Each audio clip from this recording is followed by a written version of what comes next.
আসসালামু আলাইকুম। আমি একটা ছোট্ট একটা জিনিস নিয়ে আপনাদের সামনে আইছি, কিছু কইমু আপনারে।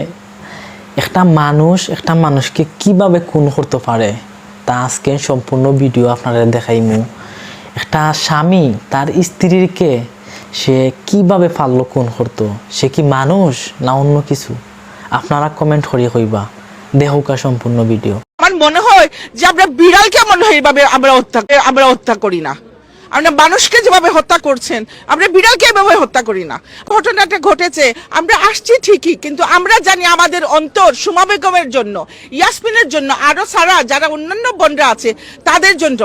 আমি বিশ্বাস করবেন কিনা জানি না, আমাকে যারা টেক্সট দেয় আমি বলি কি আমার রাত্রে এগুলো দিও না, আমার সারাটা রাত আমার ঘুম নিয়ে যায়। যেহেতু আমি একজন মহিলা মানুষ, আমি একজনের স্ত্রী, আমি বাচ্চাদের মা, আমি আমার আত্মীয় স্বজন আছে, আমার পারিপার্শ্বিক অবস্থার মাঝে আমাকে চলতে হচ্ছে। প্রতিটা মানুষের মুখেই একই কথা। কেমন করে এই ভদ্রলোক বলবো, আমি বলবো ভদ্রলোক যদি হয়েই থাকেন, উনি ওয়াইফের সাথে যে বিহেভটা উনি করেছেন, আমার মনে হয় যে আমরা বিড়ালকে মনে হয় এইভাবে আমরা হত্যা করি না।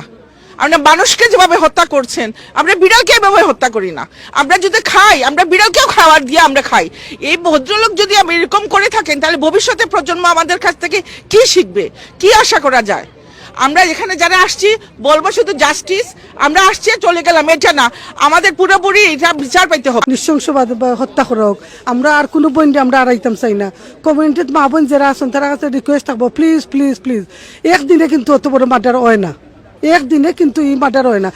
ছোটো ছোটো জিনিস থেকে কিন্তু জিনিসটা বড় হয়ে যায়। যে সময় জিনিসটা ছোটো থাকে যে সময় আমরা লজ্জাবোধ করতাম না, ফ্রেন্ড বন্ধুর লোকে শেয়ার করতাম। যদি মনে করি আমরা ফ্রেন্ড বন্ধুর কাছে লজ্জা লাগে, কমিউনিটি অনেক অর্গানাইজেশন আছে আলহামদুলিল্লাহ। আগে আমরা মাছ আছে জানছেন না কতটা কমিউনিটি সেন্টার, টাওয়ার 50টার উপরে কমিউনিটি সেন্টার আমার জানা মতো আছে। আপনারা কম বেশি গুগলও মারলে, আজকাল তো ইন্টারনেট আছে, সোশ্যাল মিডিয়ার মাধ্যমে আপনারা জানতে পারবা। প্লিজ আপনারা লজ্জাবোধ করবা না, আপনারা আইবা, আমরা কাছে সাহায্য সহযোগিতা চাইবা। আমরা এটা কনফিডেন্সিয়ালিটি রাখবো। আমরা চাই আমরা বইনাইন্তর যাতে এইভাবে আর মার্ডার হই না। আমি কইতাম না খালি আমরা বইনাইন মার্ডার হইরা, অনেক বাই নির্যাতিত হইরা। বাই বোন সকলের কাছে রিকোয়েস্ট থাকবো, হাজব্যান্ড ওয়াইফ দুইজন, কিন্তু দুইটা ফ্যামিলি ইনভলভ, বাচ্চা ইনভলভ। দিন শেষে কিন্তু বাচ্চাইনও আমরা সাফার করেন, ফ্যামিলি লজ্জাবোধ করেন। আর আরেকটা রিকোয়েস্ট থাকবো কমিউনিটির মানুষের প্রতি, প্লিজ আপনারা না জানিয়া আপনারা মাতবা না। আপনারা চেষ্টা করবা যতক্ষণ পর্যন্ত দোষী সাব্যস্ত করা হয়েছে না, কোর্টে যত সময় পর্যন্ত রায় দিচ্ছে না, এর আগে কোনো ধরনের মন্তব্য করবা না, প্লিজ প্লিজ।